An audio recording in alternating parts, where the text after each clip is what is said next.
Okay, if we don't, let's run. Let's move to the third unit.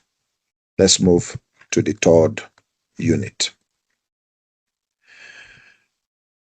So we've covered what assurance is and the levels of assurance and how audits fit into the bigger picture.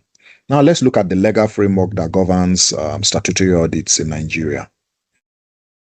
So we are in Unit 3, and Unit 3 speaks to statutory audit, which is the regulatory framework. And this is the law part of audit and assurance, the law part of audit and assurance. So let's start with why we have this requirement.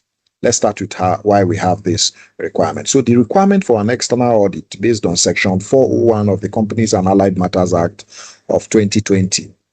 You see, in most countries, there's a legal requirement for listed and other large companies to have an external audit. And why is that? Is to protect auditors. Sorry, it's to protect shareholders.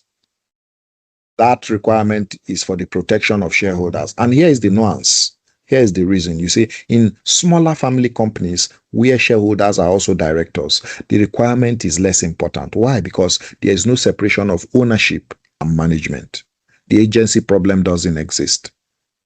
So let's use the other analogy to help you drive this point home. You see, think of statutory audit requirement like a nightclub bouncer, the huge muscular guys that always stay during nightclubs to bounce unwanted or uninvited guests back. You see, the law says if you're big and powerful, you must pass through the bouncer to prove you are safe. And if you're small, you can walk in. So that analogy should help you remember why external audit is required, especially for big companies. You see, many countries have a small company audit exemption. Nigeria has one too. And we'll look at that in the next slides. So small company audit exemptions are covered under Section 402 of the Companies and Allied Matters Act 2020. So Section 401 says all limited companies must have an audit. But you see, Section 402 offers an exemption if the company qualifies as a small company under Section 349. So an analogy that will help you remember this is like our driving license analogy we used earlier. You need a special license for a truck. That's the truck talking about a large company. But for a small car, like small company meeting criteria, you don't need that license. So the conditions for exemption, you see, to qualify as a small company, the company must meet all of these conditions. Number one, it is a private company that has or having a share capital, a private company having a share capital. Number two, turnover is not more than 120 million. And number three is net assets value is not more than 60 million. And number four, none of its members is an alien or somebody that is not a member of the company or of that country. And number five is none of its members is a government or government agency.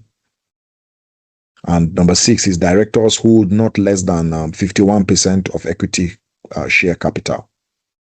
So these are all the conditions to qualify as a small company.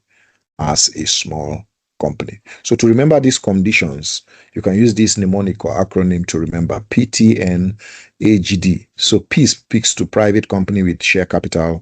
T talks about turnover that is less than 120 million. And N talks about net asset that is less than or equal to 60 million. And A talks about an alien. That is none of its members is an alien. And G talks about government. None is a government agency. And D talks about holding 51%. 51%. Director holds greater than 51% of the equity of the company. So now, who is eligible to actually perform an audit? It's our next conversation. Who is eligible to actually perform an audit? So let's look at that. Eligibility to act as an external auditor. So we need to know who needs an audit. Now we can actually do it. Who is eligible to act as an external audit? Who can actually do external audits? So let's use this professional analogy to start this conversation. You see, being eligible to audit is like having a professional license. For example, our professional body will belong to ICAN, gives you the qualification. Then the Financial Reporting Council of Nigeria registers you. But you see, there are also restrictions. You cannot audit if you are too close to the company. If you are too close to the company. So eligibility to act as an external auditor is determined by, number one, membership of a regulatory body such as ICAN. Number two is registration with the Financial Reporting Council of Nigeria. So the role of regulatory bodies like ICAN have several roles. Some of them includes offering professional qualifications, ensuring audits are performed by fit and proper persons with integrity. Another one is requiring work in accordance with international standards on auditing. Another one is ensuring continuous professional development or mandatory continuous program of education, and also monitoring and enforcing compliance, and also maintaining a list of registered auditors. Maintaining a list of registered auditors. So, having looked at who can audit or act as external auditors, who are prohibited from acting as auditors. Section 403 of the Companies and Allied Matters Act 2020 lists three categories. Number one, an officer or servant of a company cannot act as an external auditor. Number two, a partner or employee of an officer or servant of a company cannot act as an external auditor. Number three, a body corporate. A company cannot audit another company. So let's use this analogy on the referee analogy we used initially. So remember that referee analogy we used in the first unit. You can't referee a match involving your own family. And that same principle applies here graphically in the prohibitions of someone who cannot act as an auditor for a company. So this mnemonic will help you remember the prohibitions. OPB. O speaks to an officer or servant. P speaks to a partner or of the officer or of an officer. And B speaks to a body corporate. Now, if you can act as an auditor, the next thing we'll look at is what rights and duties come with that role to act as an auditor. What rights and duties come with that role? And that's the next thing or conversation we're going to be having. So, company law imposes duties on the external auditor and grants rights to enable them to carry out those duties. So, you can't have one without the other. Now, think of an auditor as a police detective. Let's use this police detective analogy to drive the point home. Think of the auditor as a police detective. His duties are to investigate and report. Then his rights are to access evidence, access information, and the right to speak in court. So without these rights, the detective can't do his job. So the primary duties of auditors are to examine financial statements and issue an auditor's report to shareholders. So the report gives your opinion on whether financial statements give a true and fair view and have been prepared in accordance with the applicable financial reporting framework. So the additional duties of an auditor under Section 407 of the Companies and Allied Matters Act speaks to the fact that the auditor must also report on whether all necessary information and explanations are obtained. Next, the auditor must ensure or report on whether proper books of accounts have been kept by the company. He must also report on whether the financial statements agree with the books of accounts and the returns. And also he will ensure or check whether the financial statements give a true and fair view. And he will also check whether group financial statements, if it's a group of companies, are properly prepared for holding or group companies. So the key point here is that you need to remember that the audit report expresses an opinion. It's not a statement of fact. It's an opinion. There is a limitation we'll talk about later, I think in the 6th unit. There's a limitation to this. We'll talk about the 6th unit. So the right of the external auditor based on Section 410 of the CAMA 2020 Act. You see, the external auditor has 5 key rights.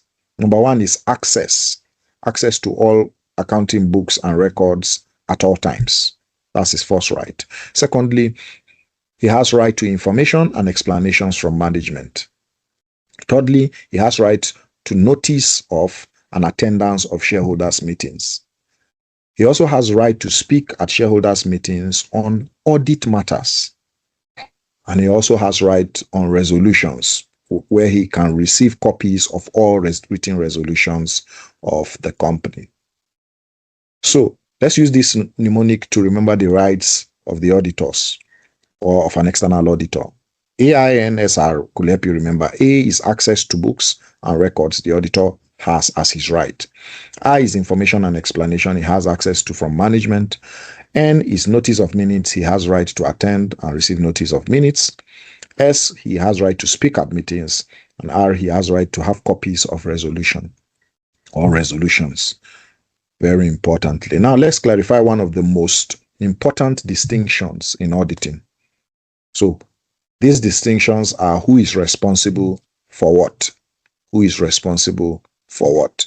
And that's the next conversation we'll be having on the responsibility of management and those charged with governance. You see, this is critical, very critical, because many people think the audit or the auditor is responsible for preventing fraud.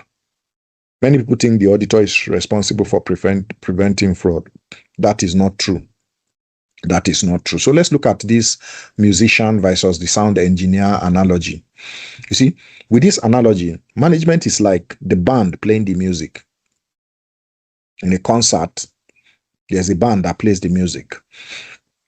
So in this analogy, management, the band are responsible for playing correctly, the right notes on the instruments at the right time.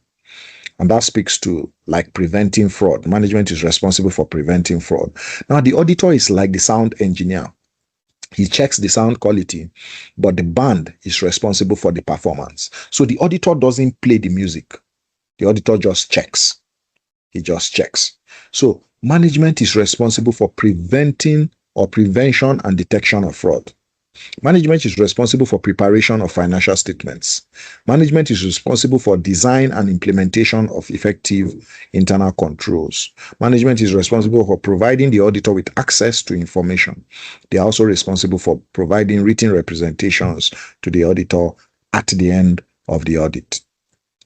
So the key point here is, contrary to public opinion or public belief, management is responsible for preventing or fraud prevention, not the auditor. The auditor's job is to check whether the financial statements are free from material misstatements, whether due to fraud or error. But the auditor don't guarantee that. They don't guarantee that. So remember management responsibility with this acronym, PPDAW. Management is responsible for prevention of fraud, preparation of financial statements, design and implementation of internal controls, giving access to the auditor, and providing written representations to the auditor, which is very, very important. So that brings us to the end of Unit 3. And before we move to Unit 4, talking about the international standards on auditing, do we have any questions? Do we have any questions on Unit 3, which we just looked at?